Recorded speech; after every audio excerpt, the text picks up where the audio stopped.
Picture this. It's 1985. Live Aid Queen is absolutely bringing the house down. And tucked away backstage, watching it all unfold, is a young George Michael, already a star, in his own right. That image always stuck with me. The energy of that day, the magnitude of those performances, and this quiet figure taking it all in. Today, we're taking a deep dive into the life of George Michael, from those early days to the height of his fame, uncovering the complexities and the contradictions that made him so captivating. And what better guide than author Marcus McCann, who really gets to the heart of George's story. We've got an interview with him that's just brimming with insights. We're going to trace his journey, those early musical sparks, the whirlwind of Guam, and the personal struggles he faced behind that pop star facade. We'll unearth those hidden layers, like the weight of family secrets, the pressure to conform, and the courage it took to find his voice in a world that wasn't always ready to hear it. It's a story of ambition and vulnerability, of global fame, and the yearning for genuine connection. And it all starts with a name. George Michael wasn't born George Michael. He was born Georgios Kyriakos Panayotou in London to Greek Cypriot parents.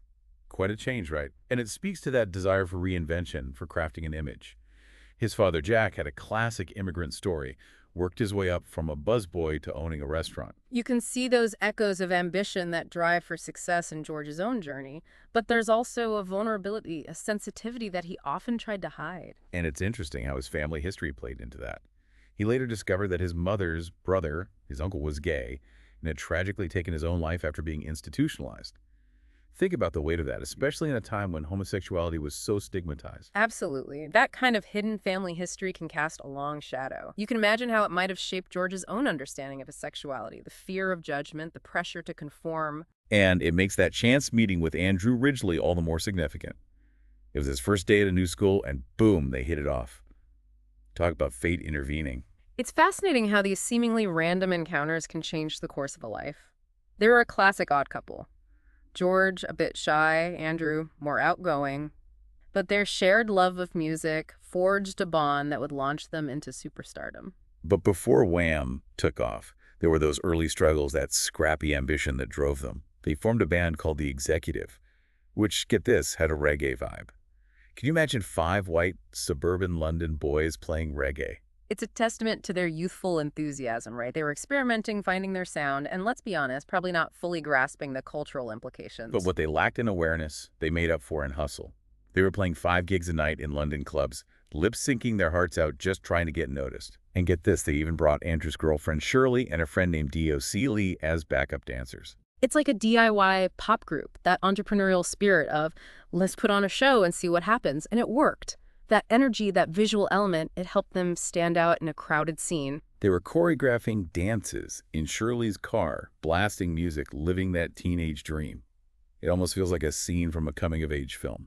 And you can't underestimate the importance of that close-knit trio, George, Andrew, and Shirley. They created this safe space, the support system that allowed George to come out as gay. He was only 19 and they were filming a music video. Talk about a pivotal moment. Imagine the courage that took, especially at a time when the music industry was far from accepting. And sadly, even though his closest friends embraced him, the industry forced him back into the closet. There was this manufactured story about him dating Brooke Shields, and a reporter even went on a double date with George and Karen from Bananarama. It's astonishing the lengths they went to maintain that heartthrob image. So you have this young man on the cusp of global fame, but hiding a fundamental part of himself. And all of this is unfolding against the backdrop of the AIDS epidemic, which was terrifying at the time. Absolutely. You can't separate that context from his experiences. He's navigating the complexities of his own sexuality while also facing the very real dangers of being a gay man in the 80s. It's a heavy burden to carry, especially when the world sees you as this carefree pop star. And yet amidst all of that, Wham! Explodes onto the scene. They land the spot on Top of the Pops, a major UK music chart show, and it changes everything. It was their breakthrough moment, their ticket to stardom. Suddenly they're everywhere, on the radio, on MTV, selling out stadiums. It's that classic overnight success story, but of course it wasn't quite that simple. And even as their fame skyrocketed, you can hear that tension, that yearning for something deeper in their music. Careless Whisper, for example, has that melancholy undercurrent, that hint of vulnerability that wasn't as present in their earlier work. And speaking of Careless Whisper, that saxophone solo, it's become iconic, almost inseparable from the song itself. But did you know it almost didn't happen that way? I heard George was a total perfectionist about it. He was. He recorded the song twice, scrapped an entire music video, and for the sax solo, he held auditions all day trying out different musicians and saxophones. The one they ended up using didn't even have the high note he wanted, so they had to transpose the whole thing down a half step and then speed it up in post-production. It's that attention to detail, that relentless pursuit of the right sound that makes it so memorable. It's fascinating to see how involved he was in every aspect of his music. And that dedication clearly resonated with fans. Make It Big. Their album went 6 times platinum in the U.S., sold 10 million copies worldwide. Think about that, 10 million. It's staggering. They went from those scrappy club gigs to dominating the charts. But for George, it wasn't enough. He was already feeling stifled by the clean-cut Wham image, Right. and he was craving more creative control. So at the peak of their fame, they make the bold decision to call it quits. A farewell concert, a final single, and Wham! Is no more. That's Right. remarkable, really, how quickly they rose to fame and then deliberately chose to walk away. It was a gamble, but it allowed George to embark on his solo career, to shed that pop star persona and embrace a new sound, a new image. And that brings us to the Faith era, which is, well, a whole other story. And Faith was a statement, wasn't it? It was George Michael declaring his independence both musically and personally. Absolutely. It was a global phenomenon, that album. You couldn't escape those hits. Father Figure, One More Try, Monkey, Kissing a Fool. They were everywhere. It's a sonic shift, too, from the pop sensibilities of Wham! To something grittier, more soulful. You can hear that yearning for authenticity, that rawness in the music itself. And that visual transformation. The leather jacket, the stubble, that smoldering look. He was crafting a new image, one that reflected the artist he wanted to be. But it wasn't all smooth sailing, was it? Remember, I Want Your Sex, that first single off Faith? It caused quite a stir. Oh, yeah. Radio stations were bleeping out the word sex or refusing to play it altogether. We have to remember this is the late 80s, the height of the AIDS panic. There was a real fear of anything that seemed to promote promiscuity, and George was pushing boundaries. He even wrote Explore Monogamy on Kathy Young's body in the music video. Talk about trying to appease the censors. It's this fascinating dance he's doing, trying to navigate his personal desires, his artistic vision, and the expectations of a society grappling with a complex issue. And musically, Faith was such a departure from Wham! It's like he's shedding that skin, revealing a more mature, introspective artist. The songwriting is more layered, the vocals more powerful. You can hear that depth of emotion, that vulnerability in songs like Father Figure and One More Try. But even with all the success, the Faith tour took a toll on him. He felt isolated, surrounded by people, but deeply lonely. He's spoken about how the more successful he became, the fewer people he could truly be honest with. That kind of isolation, that pressure, it can be suffocating. And this is where Anselmo Filippa enters the picture. It's like something out of a movie. George spots him in the audience during a concert in Rio de Janeiro, and it's love at first sight. It's almost too perfect, isn't it? Anselmo, a Brazilian fashion designer, was apparently so far back in the crowd that he needed binoculars to see George. But somehow their eyes met, and it was all over. You can't make this stuff up. It was a whirlwind romance. Anselmo brought a level of joy and acceptance that George had been craving. He finally felt seen, loved for who he truly was. It was with Anselmo that he finally felt comfortable being himself, being gay without fear or shame. He's even said that Anselmo made him proud of his sexuality because it was finally associated with love and happiness, not secrecy and fear. But their happiness was tragically cut short. Just a few months into their relationship, Anselmo was diagnosed with HIV. This is 1991, before effective treatments were available. It was a terrifying diagnosis, a death sentence for many. Imagine the weight of that knowledge, the fear, the uncertainty.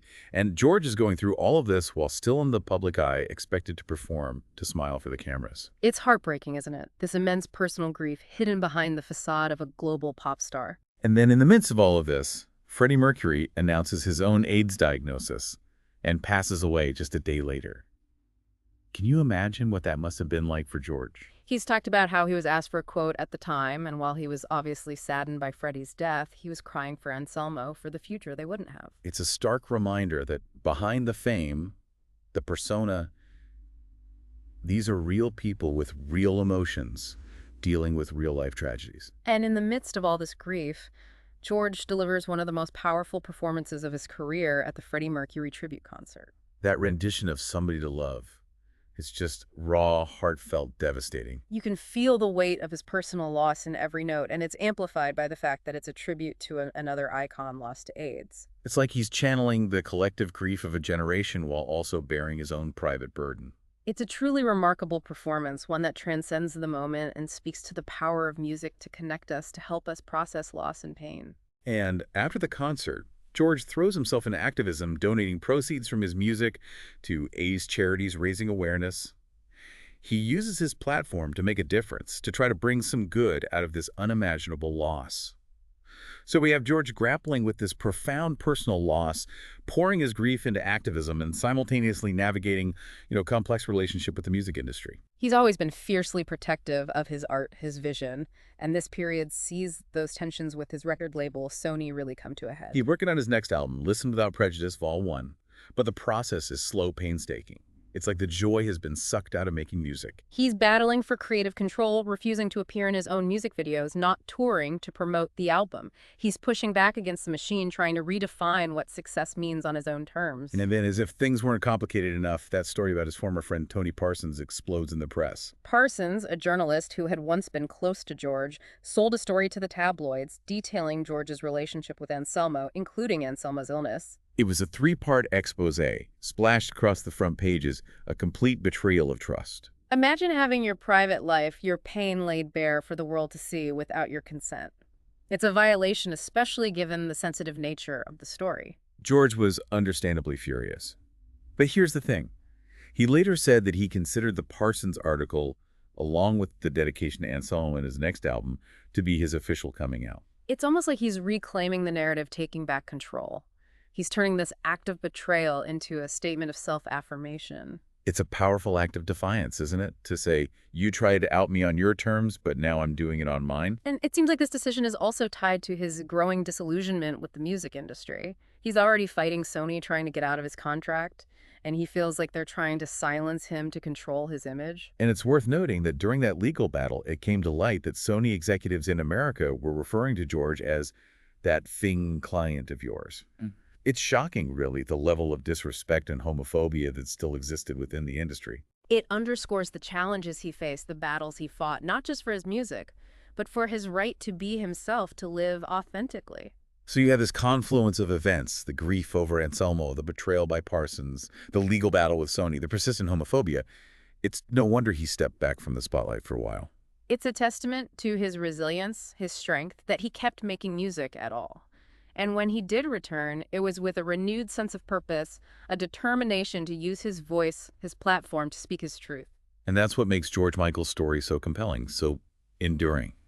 He was a man of contradictions, a global pop star who craved intimacy, a shy artist thrust into the spotlight, a gay man forced to hide his true self for years. He faced immense challenges, both personal and professional, but he never stopped fighting for his right to be himself, to make music that reflected his heart, his soul. His journey reminds us that success doesn't always equal happiness, that vulnerability can be a source of strength, and that sometimes the most powerful act of defiance is simply to live authentically. It's a legacy worth celebrating, a story that continues to resonate with fans all over the world. It really is. And on that note, we come to the end of our deep dive into the life of George Michael. We've covered so much ground from those early days of Wham to the heights of his solo career, the personal struggles, the triumphs, the legacy. We've explored his music, his activism, his fight for love and acceptance. It's a story that stays with you, that makes you think about the price of fame, the power of authenticity, and the importance of staying true to yourself. What resonated with you most about George Michael's journey?